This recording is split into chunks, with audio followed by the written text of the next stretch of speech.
Alright, hello and welcome back here.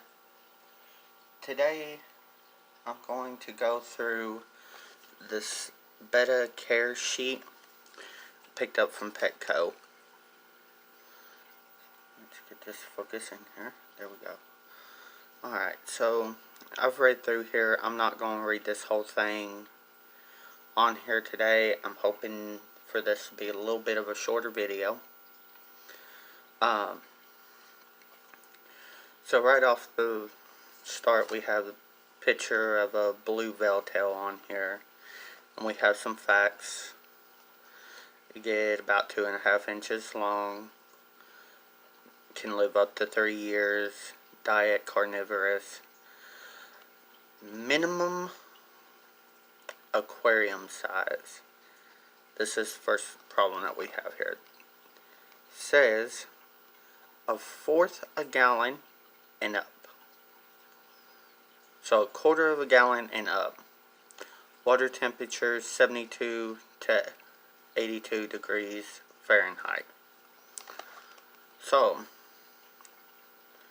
right off the start, there's good information, wrong information. Scientific name, Betta splenda.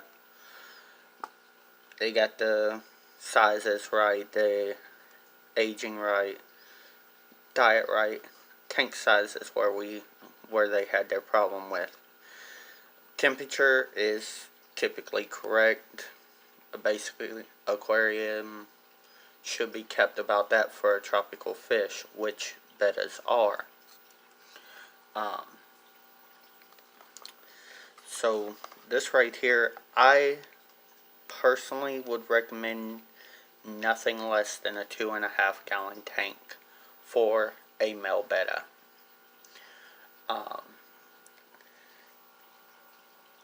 Can you keep them on smaller tanks? Yes.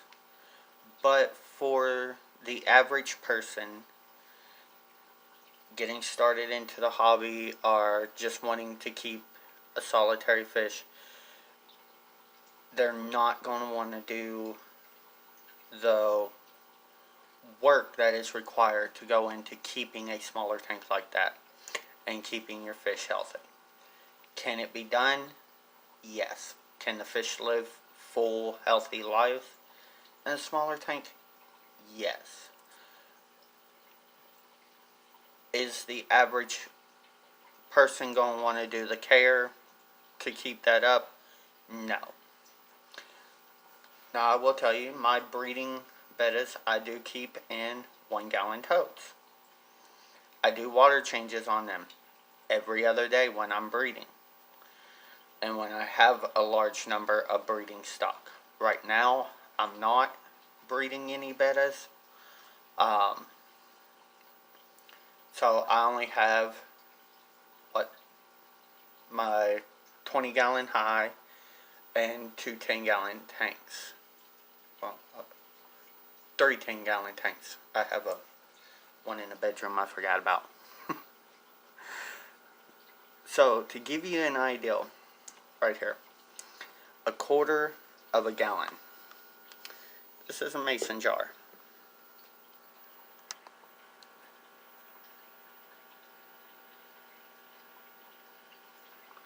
This is 1 quart. A quarter of a gallon, and he sees the female.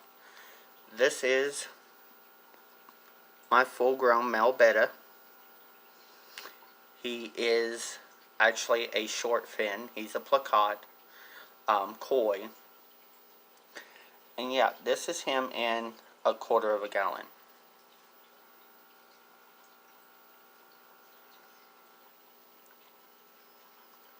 That fish has no room to do much of anything. Let alone if, like, you had a longer fin, a half moon, a crown tail, a double tail even. They have no room in these. I keep my fry in these as grow out jars. Once they reach about that big, about a quarter of his size, they get moved into 1-gallon totes or 1-gallon tanks. So we're gonna put him off to the side. Don't worry, he's not gonna be in there long. So then we get into here. Like I said, I am not going to sit here and bore y'all with reading this. I have it in focus if you want to pause it or go and pick one up and read through it. We're going to go through this very briefly. The diet. A varied diet recommends a variety of flakes, pellets, frozen or freeze-dried bloodworms, which is pretty good, yeah. You know, a good healthy pellet, a good healthy flake food, some frozen bloodworms. I try to stay away from freeze-dried when possible. I do feed it sometimes, but not often. Feeding, feed what they can eat within 1 to 2 minutes.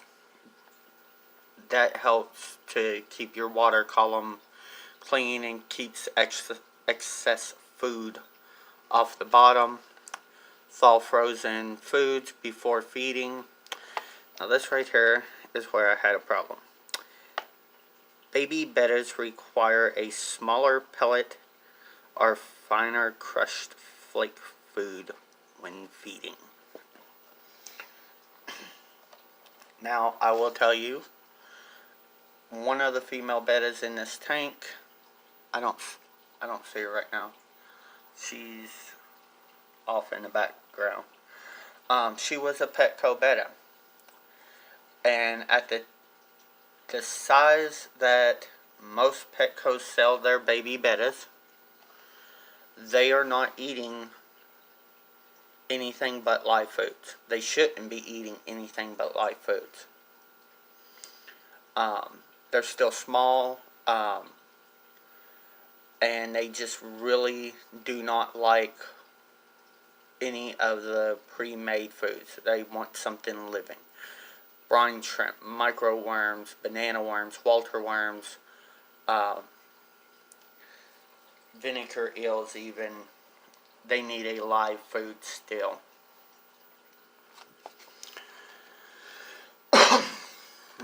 Housing. Keep in appropriate size aquarium. Once again, not an appropriate size aquarium. Recommendation was given.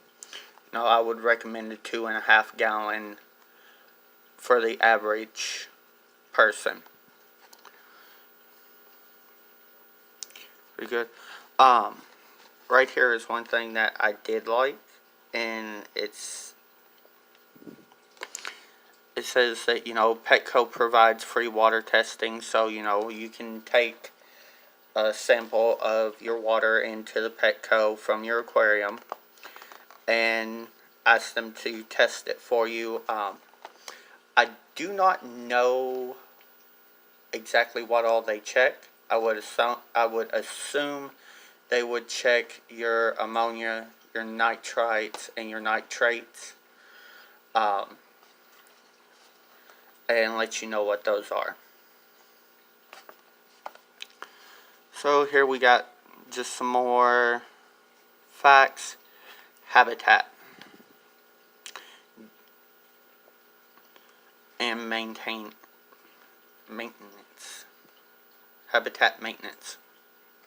So what you need to do daily: check filter, water temperature, and other equipment if used.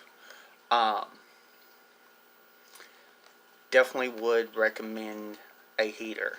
Most people do not keep their rooms warm enough to keep a betta at the temperature that it needs. These fish really need about 80 degrees water. In order for you to maintain that through atmospheric temperature, you would have to keep your house about 90 degrees. So unless you have a fish room that you dedicate to just keeping your fish and keeping it at 90 degrees to keep your fish tank between 80 and 85, you need a heater. Now, you don't need a large heater. Get one appropriate for the tank that you have. I've used a variety of them. Most of them work great. Do your research. Now down here on weekly, it says to do a 50% water change for smaller habitats, less than 2 gallons, once a week. In larger aquariums, 10 to 25% total volume of water every 2 to 4 weeks, or more often as needed. This, no. Just no. Let me give you an idea. Now, I have many fish in here. I have snails in here. So, there's a large bioload on there. Even still, I do 2 water changes every week on this tank. I do a 75% water change on the weekend. And then during the week, about midway through the week, I do a 10 to 20% water change on this aquarium. This is a 20-gallon tank with 4 guppies and 5 female bettas, and maybe 5 or 6 mystery snails in it. Do I need to do that much? No. I'm sure if I got a water test kit and tested my levels in the water, they're all going to be fine. I do it because for healthy fish, you need good water quality. If you don't have good water quality, your fish are going to get sick, and you're going to have problems, and you're not going to have a good experience keeping fish. Best thing I would recommend is if you have a cycled tank. If you don't know what that is, there's hundreds of videos out there on it, or I may do a video on a cycle tank and what it is. Basically, it's an established tank where beneficial bacteria has been allowed to grow in it so that everything can go through the nitrogen cycle. You could get away with water changes like this. What I would recommend if you're just getting started, test your water every couple of days. Keep an eye on the parameters, which unfortunately this little pamphlet did not give anything on what the exact parameters should be. So that was one thing that I would like to have seen in here, is what the water parameters should be, so just you can test it. And then when one of your levels is getting too high, hopefully if your tank's cycled, it's going to be your nitrates, I think. Either your nitrates or your nitrites, one of the two of them. I get them flipped back and forth. Sorry, I'm human. I'm not perfect by any means. So once those start getting high, you'd want to do a water change, or with my experience and my recommendation, change your water out frequently and you don't have to worry about it. So moving along with this list, community. So it tells you don't keep 2 males together. But right here it does say female bettas can be kept in a community tank. So here's where things get into that gray area. I have a female sorority tank. I have 5 female bettas in this tank. That's one of them. The other 2, 3, 4, There are guppies in there too. You know. So, can they be kept together? Yes. If you know what you're doing. If you've never kept female bettas together, if you don't know how to look for aggression, what to look for, and then have a backup plan to, hey, you know, this female's too aggressive for this tank, I've got to take her out, and have an appropriate size tank to put her into, you know, I do not recommend it.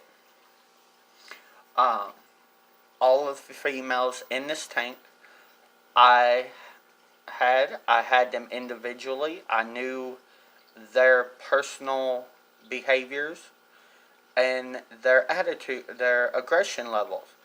None of them are highly aggressive females. I did have one female that she could not go in this tank because she was too aggressive. Now you will see, like these two right up here, they will flare at each other a little bit, but they're not fighting. They're not ripping scales off. They're not ripping fins. So, you know, all of their scales are still intact. All of their fins are fine. And let's see if I can get her to come in the view. If you see this fish right here, she has a torn fin at the bottom. That was not, she's had that since I've got her. So she was in a tank with a very aggressive female, and her fin got ripped. Usually they would grow back. Hers never did. It doesn't bother me. It doesn't bother her. She still swims. She eats. And they're all fine. So yes, it can be done. Do I recommend it for the average person? No. And then it gives you a list of red flags, what to look for a sick fish, different illnesses that bettas are prone to, and so forth. Then on the back of here, okay. Shopping list for needed supplies. So, once again, that appropriate sized aquarium, but they're not giving you the appropriate size for it. Food, decorations. This is something I had a little bit of an issue with, because nowhere in here does it cover what you should be decorating this tank with. Nowhere. Now, yes, live plants are better. They're going to help keep your tank cleaner.